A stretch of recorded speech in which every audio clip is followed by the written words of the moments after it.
আজকের পর্বে আমরা দেখাবো কেলং থেকে লে এই যাত্রাপথ, অপরূপ দৃশ্য এবং পার করব প্রায় 350 কিলোমিটার। সময় লাগতে পারে 12 থেকে 14 ঘন্টা। এই যাত্রাপথে আমাদের সামনে আসবে নানা রকম অপরূপ দৃশ্য। আমাদের এই যাত্রাপথে পার করব দরজা ব্রিজ, বারালাচা লা, সাচু, বাং, টাংলা লা পাস এবং তারপরে পৌঁছাবো অবশেষে লে এই মায়া শহরে। সুপ্রভাত। আজকে আমাদের একটু হেকটিক জার্নি আছে। আমাদের আজকে কেলং থেকে আমরা যাব লের উদ্দেশ্যে। অনেকটাই সময় লাগবে, কারণ এখান থেকে নিয়ার অ্যাবাউট 400 কিলোমিটার পড়বেই। আর এখানে একটা মজার বিষয় আছে কি, রাত 3টে থেকে এখানে বেশ ভালো বৃষ্টি হচ্ছে। যারা স্থানীয় রয়েছেন তাদের বক্তব্য হচ্ছে এখানে বৃষ্টি হয় না, সেপ্টেম্বর থেকে স্নোফল হয়, তো তারা খুব খুশি। কিন্তু এটা কিন্তু একটা দিক দিয়ে কিন্তু খারাপ আবহাওয়ার জন্য। ঘড়ির কাঁটা তখন 3:30। আমাদের সমস্ত কিছু লাগেজে প্যাক করতে করতে প্রায় ঘন্টাখানেক লেগে গেল। তাছাড়া মাথায় ছিল মেঘ আর ঝরছিল বৃষ্টি। কনকনে ঠান্ডা সেই পরিবেশকে উপেক্ষা করে আমরা বেরিয়ে পড়লাম আমাদের গন্তব্যস্থলে। পাহাড়ে এরকম যে অপরূপ রূপ দেখব তা কল্পনা করতে পারিনি। কোনোটা হলুদ, কোনোটা লাল, কোনোটা কালো, কোনোটা হালকা সবুজের ছোঁয়া। কিন্তু হ্যাঁ, এই পাহাড়গুলোতে কোনো গাছ নেই।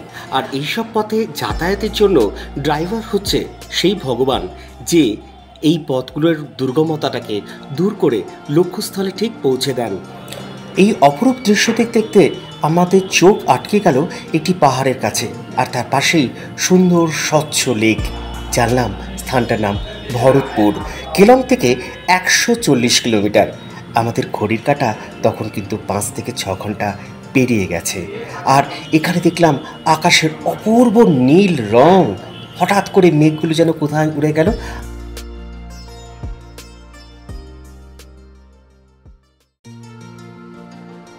পথ দুর্গম হলেও প্রাকৃতিক শোভা সমস্ত শারীরিক যন্ত্রণা, মনের ব্যাধিকে যেন দূর করে দিচ্ছে। আর ওই যে দূরে দেখুন, পাথরের পাহাড়ের বুকের উপর বা কখনো মাথার উপর সেই শোভা পাচ্ছে শৈলচূড়ার উপরে সাদা টুপি। এই জায়গাটার নাম হচ্ছে ভরতপুর।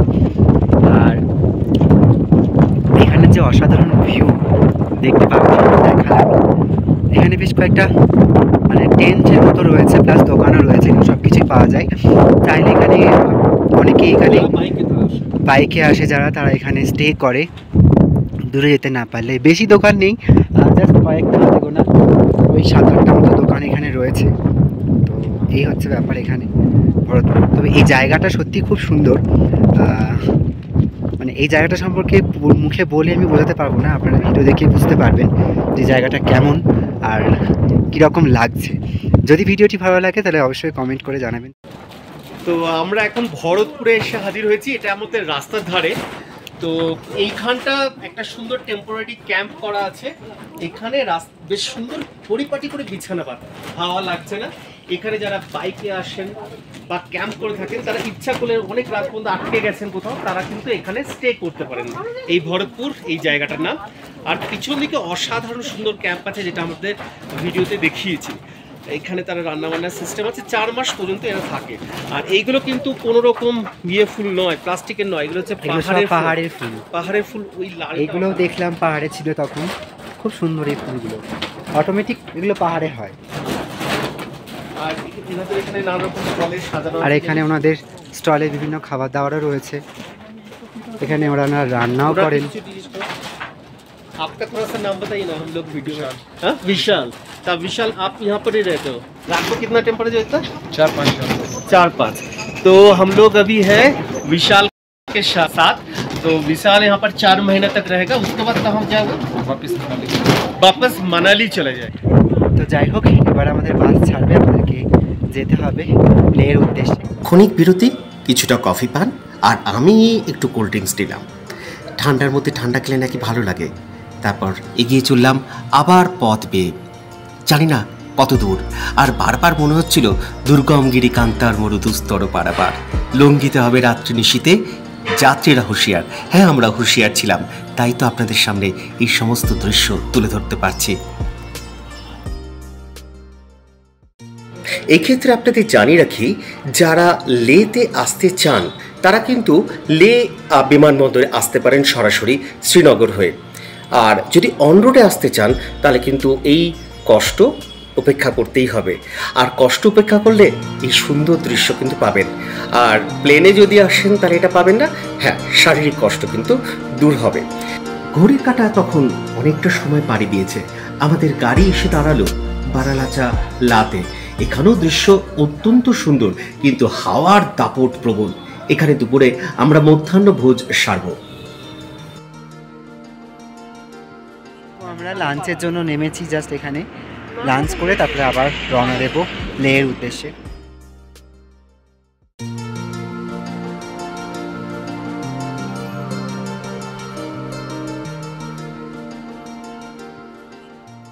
প্রকৃতি দেখতে তো মনে পড়ে গেল এই রুক্ষ সূক্ষ্ম প্রকৃতি, এবং বাঙালিরা যারা আসবেন আমাদের সমতল ভূমি থেকে তারা কল্পনাই করতে পারবেন না যে মাছ ভাত এখানে খাওয়া।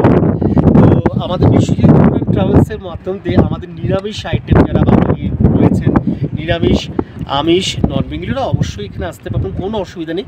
আর বাচ্চারাও আসতে পারবে, কারণ বাচ্চাদের খাবারের জন্য সুবন্দোবস্ত আছে। ইভেন কি যারা দুধ খান সেই দুধেরও ব্যবস্থা আছে। তো আজকে যেমন সম্ভবত আমাদের মধ্যাহ্নভোজে মাছ ভাত ডাল তরকারি এগুলো রাখা হয়েছে। তো সেটা খেয়ে আবার আমাদের কেলং আমাদের লের পথ জার্নিটা আমাদের ভিডিওতে থাকবে, আপনার সঙ্গে অবশ্যই থাকবে। এখানে শীতের দুপুর, আগস্ট মাসের শীতকাল পড়ে গেছে, তো এখানে হিমাচল প্রদেশ, সুতরাং এখানে সবাই একটু শীত মানে রোদ পোহানো, তার সাথে সাথে পাহাড়ের কোলে বসে, হিমাচল প্রদেশে কোলে বসে মাছ ভাত, বাঙালি জিন্দাবাদ। সুতরাং এখানে আজকে মেরুতে আছে আলু সিদ্ধ, ডাল, ভাত এবং মাছ। জেঠু রোদ উপভোগ করতে করতে খাচ্ছে। জেঠিমার চাটনি পাঁপড়ও আছে। অবশ্যই আমি খুব অবাক হয়ে গেছিলাম, সেদিনকে ছিল কিসের চাটনি যেন ছিল, আমের চাটনি। আমি অবাক হয়ে গেছিলাম, এটা বেশ ইউনিক লাগলো ব্যাপারটা। হ্যাঁ, ভেতরটাও তুলছি। বিশ্বজিৎ এখন তদারকি করছে খাওয়া দাওয়ার, আমরা একটু ভেতরটাও ঘু মেরে আসি। এটা হচ্ছে, দেখি জেঠু একটু হাই করে দিন। হাই। এখানেও সবাই খাটের উপর বসে খাওয়া দাওয়া সেরে নিচ্ছেন।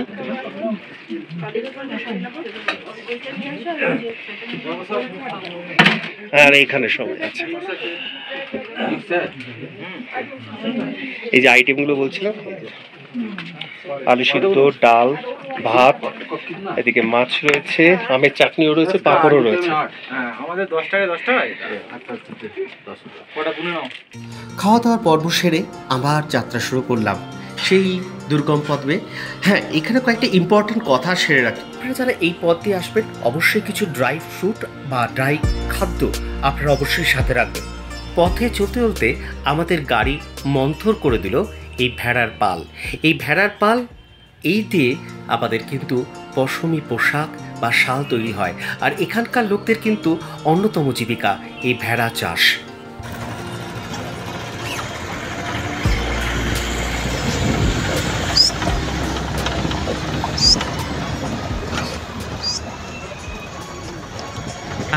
বারো ঘন্টা মতো জার্নি করে আমরা, হ্যাঁ 12 ঘন্টা মতো জার্নি করে আমরা এখন পাং বলে একটি জায়গায় এসে পৌঁছালাম।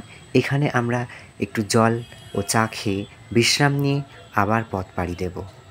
এটা একটা ছোটোখাটো বসতি এবং মূলত এখানে টিবেটিয়ানরাই থাকে। সুন্দর এখানকার সিনারিটা। আর এখান থেকে আরও লের পথ হচ্ছে 170 কিলোমিটার। তো চেষ্টা করছি, সূর্য প্রায় ডুবে যাচ্ছে আর কি। তো আমরা এই পথটা এখান থেকে দেখি আরও 170 কিলোমিটার দেখিয়ে এই স্পেশাল এপিসোডটা কথা জড়িয়েছে ঠান্ডা আমরা শেষ করব। প্রায় 17 ঘন্টা জার্নি করে জাস্ট এই মাত্র হোটেলে ঢুকলাম লেতে। এখন বাজে হচ্ছে রাত্রি 12:10 আই থিঙ্ক। তো শরীর আর দিচ্ছে না, এবার রুমে গিয়ে ফ্রেশ হবো, তারপরে গিয়ে কাল সকালে গিয়ে কথা বলবো, কারণ আজকে আর কথা বলার মতো অবস্থায় নেই আমরা কেউই। তো দেখা হচ্ছে কালকে সকালে। গুড মর্নিং সবাইকে। তো সকাল হয়ে গেছে, এখন বাজে হচ্ছে 9:45। তো যাই হোক, আজকের ভিডিওটা আমরা এখানেই শেষ করছি, তার কারণ ভিডিওটা লম্বা হয়ে যাচ্ছে অনেকটা। তো আজকের পর্বটা আমরা এখানেই শেষ করে দিলাম। দেখা হচ্ছে খুব তাড়াতাড়ি পরে আরেকটি নতুন এপিসোড নিয়ে। আর ভালো থাকবেন সবাই, সুস্থ থাকবেন, সাবধানে থাকবেন। আর ভিডিওটি ভালো লাগলে লাইক কমেন্ট শেয়ার অবশ্যই করবেন। যদি ফেসবুক থেকে দেখে থাকেন তাহলে লাইক কমেন্ট শেয়ার করতে হবে। আর যদি আপনি ভিডিওটা ইউটিউব থেকে দেখছেন তাহলে ইউটিউবটা সাবস্ক্রাইব করে দেবেন। ভালো থাকবেন সবাই, সুস্থ থাকবেন, সাবধানে থাকবেন। Tata, love you all.